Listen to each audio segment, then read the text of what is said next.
है class 8 maths algebraic expressions and identities की exercise 8.2। इसमें फर्स्ट क्वेश्चन है फाइंड द प्रोडक्ट। मीन्स यहाँ पर आपको मोनोमियल्स दिए गए हैं और आपको इनका प्रोडक्ट फाइंड करना है। सो प्रोडक्ट का मतलब क्या होता है? प्रोडक्ट का मतलब होता है मल्टीप्लाई करना। इसका मतलब ये है कि ये जो मोनोमियल आपको दिए गए हैं इनको आपको मल्टीप्लाई करना है। तो कैसे करेंगे?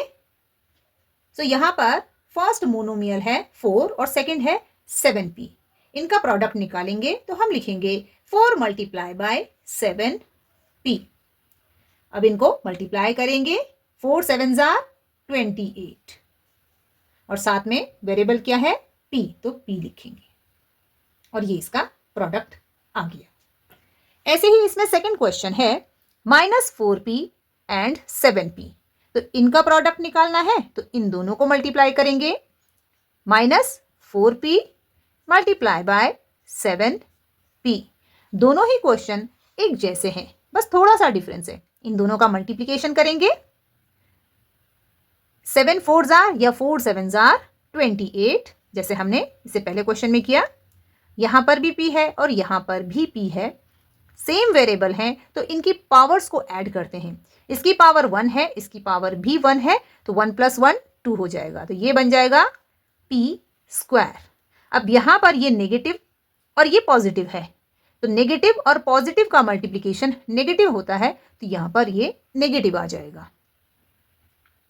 यहां पर दोनों ही टर्म्स पॉजिटिव थी, लेकिन यहां पर एक नेगेटिव और एक पॉजिटिव थी, तो इसलिए इनका मल्टीप्लिकेशन नेगेटिव होगा। तो जब भी आपके पास इस तरह का मल्टीप्लिकेशन आए या प्रोडक्ट निकालने के लिए कहा जाए तो आपने सिंपली जो भी कांस्टेंट होता है उसमें, जैसे कि अगर ये 4 है 7 है, उन्हें मल्टीप्लाई करना है और जितने भी वेरिएबल्स होते हैं उनको एक साथ लिखना है। अगर सेम वेरिएबल्स हैं तो उनकी पावर्स को ऐड करना है और वेरिएबल्स अलग अलग हैं तो उनको साथ में लिखना है। चलिए कुछ और क्वेश्चंस करते हैं और इसे समझते हैं। नेक्स्ट क्वेश्चन है 4p⁻³ एंड -3p। इन दोनों का प्रोडक्ट निकालना है, तो हम लिखेंगे 4p⁻³ मल्टीप्लाई बाय -3p। अब यहां पर दो साइन है तो हम इसे ब्रैकेट में लिखेंगे, क्योंकि दो साइन को हम एक साथ नहीं लिख सकते, तो हम इस साइन को ब्रैकेट में लिखेंगे क्योंकि ये जो माइनस है वो 3p का साइन है।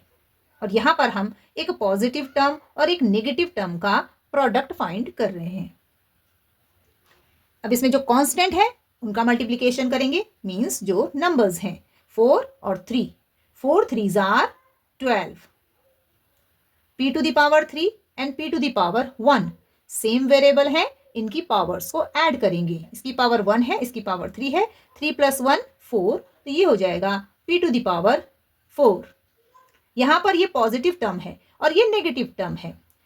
पॉजिटिव और नेगेटिव का मल्टीप्लिकेशन मींस प्लस माइनस का माइनस होता है, तो इनका प्रोडक्ट आ जाएगा आपके पास -12 p⁻4। नेक्स्ट है 4p एंड 0।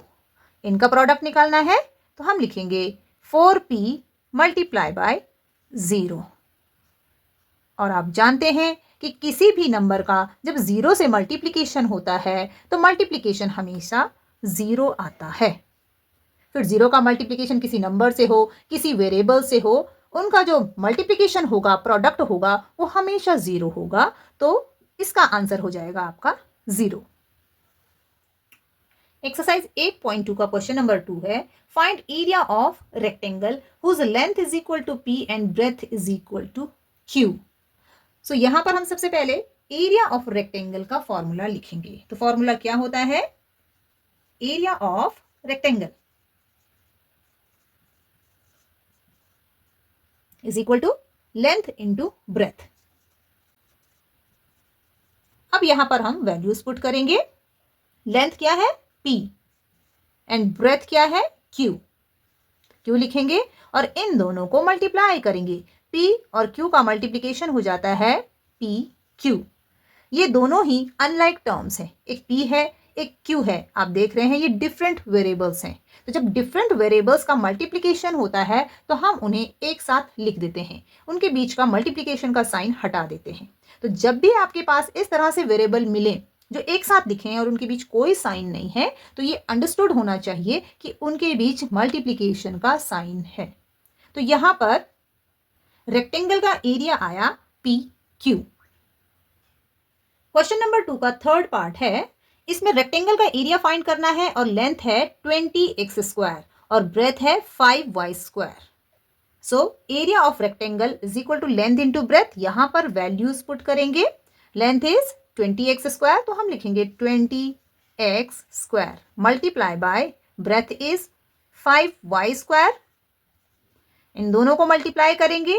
25 जार 100। आप ऐसे भी कर सकते हैं 2 5 जार 10 और ये 0 इसके सामने आ जाएगा तो 100 हो जाएगा। अब यहां पर वेरिएबल्स को मल्टीप्लाई करना है। दोनों ही वेरिएबल डिफरेंट हैं, ये x है ये y है, तो इनका मल्टीप्लिकेशन क्या होगा, इनको एक साथ लिख लेंगे। तो ये x² है तो हम लिखेंगे x², ये y² है तो साथ में लिखेंगे y²। और इस तरह से ये आया area of rectangle whose length is 20x² and breadth is 5y²। Question number 2 का फोर्थ पार्ट है जिसमें रेक्टेंगल का एरिया निकालना है और लेंथ है 4x एंड ब्रेथ है 3x²। तो हम फॉर्मूला में वैल्यूज पुट करेंगे। लेंथ की जगह लिखेंगे 4x एंड ब्रेथ की जगह लिखेंगे 3x² और इनको मल्टीप्लाई करेंगे। 4 3 जार 12। अब यहां पर वेरिएबल सेम है, ये भी x है ये भी x है। सो x टू द पावर क्या हो जाएगा, सेम वेरिएबल है तो पावर्स को हम ऐड करेंगे। इसकी पावर 1 है, इसकी पावर 2 है, 2 + 1 = 3, तो ये हो जाएगा x to the power 3। So यहां पर एरिया ऑफ रेक्टेंगल आ जाएगा 12x to the power 3। Next question है जिसमें लेंथ है 3mn और ब्रेथ है 4np और आपको बताना है area of rectangle. So area of rectangle is equal to length multiply by breadth. Length की वैल्यू लिखेंगे 3mn मल्टीप्लाई बाय ब्रेथ की वैल्यू लिखेंगे 4np। इन दोनों को मल्टीप्लाई करेंगे तो नंबर का नंबर से मल्टीप्लिकेशन होगा। 3 4 जार 12। यहां पर m है और इसमें m नहीं है तो सिंपली हम m लिखेंगे। यहां पर n है और यहां पर भी n है। इसकी पावर 1 इसकी पावर 1, 1 + 1 2, तो n टू द पावर 2 या n² भी हम इसे पढ़ते हैं। यहां पर p है और यहां p नहीं है तो हम सिंपली यहां पर p लिखेंगे और ये आ गया area of rectangle whose length is 3mn and breadth is 4np। Next question है find the volume of rectangular box whose length is 5a, breadth is 3a² and height is 7a to the power 4। सो यहां पर volume find करना है एक rectangular box का। तो सबसे पहले हम इसका फॉर्मूला लिखेंगे और फॉर्मूला क्या होता है, volume of rectangular box is equal to length multiply by breadth multiply by height. So ये फॉर्मूला है वॉल्यूम का। यहां पर रेक्टेंगुलर बॉक्स लिखा है, आप चाहें तो यहां पर क्यूबॉइड भी लिख सकते हैं क्योंकि जो रेक्टेंगुलर बॉक्स होता है उसी को हम क्यूबॉइड कहते हैं। तो यहां पर हम वैल्यूज पुट करेंगे। Length is 5a multiply by breadth is 3a² multiply by height, height is 7a to the power 4। So पहले आप इन दोनों का मल्टीप्लाई कीजिए या फिर तीनों का एक साथ भी कर सकते हैं, लेकिन आप सीख रहे हैं तो सबसे पहले आपको 2 टर्म्स को ही मल्टीप्लाई करना चाहिए। तो 5 3 जार 15 और a टू द पावर 1 और a to the power 2, 2 + 1 a to the power 3 multiply by 7a to the power 4। इस टर्म को हम एज इट इज लिख लेंगे। अब यहां पर इन दोनों टर्म्स का मल्टीप्लिकेशन करेंगे। 15 7 जार 105। a टू द पावर 3 है, a टू द पावर 4 है, दोनों ही a है तो इनकी पावर्स को हम ऐड करेंगे। 4 + 3 7, तो ये हो जाएगा a टू द पावर 7 और ये आ गया आपका volume of rectangular box whose length is 5a, breadth is 3a square and height is 7a to the power 4. इसका सेकंड क्वेश्चन है, इसमें लेंथ 2p है, ब्रेथ 4q है एंड हाइट 8r है। तो हम वैल्यूज पुट करेंगे फॉर्मूले में 2p multiply by 4q multiply by 8r। 2 4s are 8, 8pq। p और q डिफरेंट वेरिएबल है तो एक साथ लिखेंगे, मल्टीप्लाई बाय 8r। अब यहां पर इन दोनों टर्म्स का मल्टीप्लीकेशन करेंगे, 8 8s are 64 pqr, pq and r। सो ये आ गया आपका volume of the rectangular box. Question 4 का थर्ड पार्ट है, इसमें लेंथ है xy, ब्रेथ है 2x स्क्वायर y और हाइट है 2xy स्क्वायर और हमें निकालना है इस बॉक्स का वॉल्यूम। तो फॉर्मूले में वैल्यूज पुट करेंगे, length xy multiply by breath 2x square y multiply by height 2xy square. पहले इन दोनों टर्म का मल्टीप्लिकेशन कर लेते हैं। यहां पर है xy और यहां पर 2x स्क्वायर y, तो कांस्टेंट टर्म यहां पर 1 है और यहां पर 2 है। 2 का 1 से मल्टीप्लिकेशन होगा तो 2 1s are 2। जहां पर कोई भी नंबर लिखा नहीं होता है वेरिएबल के साथ में तो हम 1 लेकर चलते हैं, तो 2 1s are 2। अब x to the power 1 x to the power 2 powers को ऐड करेंगे, 2 + 1 3 यानी कि x टू द पावर 3।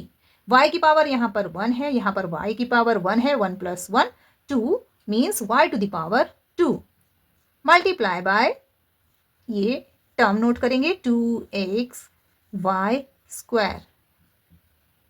अब यहाँ पर कांस्टेंट 2 है और यहाँ पर भी 2 है, इन दोनों को मल्टीप्लाई करेंगे, 2 2s are 4। x to the power 3 है, यहाँ पर x टू द पावर 1 है, 3 + 1 4 हो जाएगा तो ये बन जाएगा x टू द पावर 4। यहाँ पर y टू द पावर 2 है, यहाँ पर y टू द पावर 2 है, 2 + 2 4 means y to the power 4 और ये है वॉल्यूम ऑफ रेक्टेंगुलर बॉक्स। तो फ्रेंड्स इस वीडियो में इतना ही। अगर वीडियो आपको समझ में आया तो इसे लाइक और शेयर ज़रूर करें और मेरे चैनल को सब्सक्राइब करें। Thank you.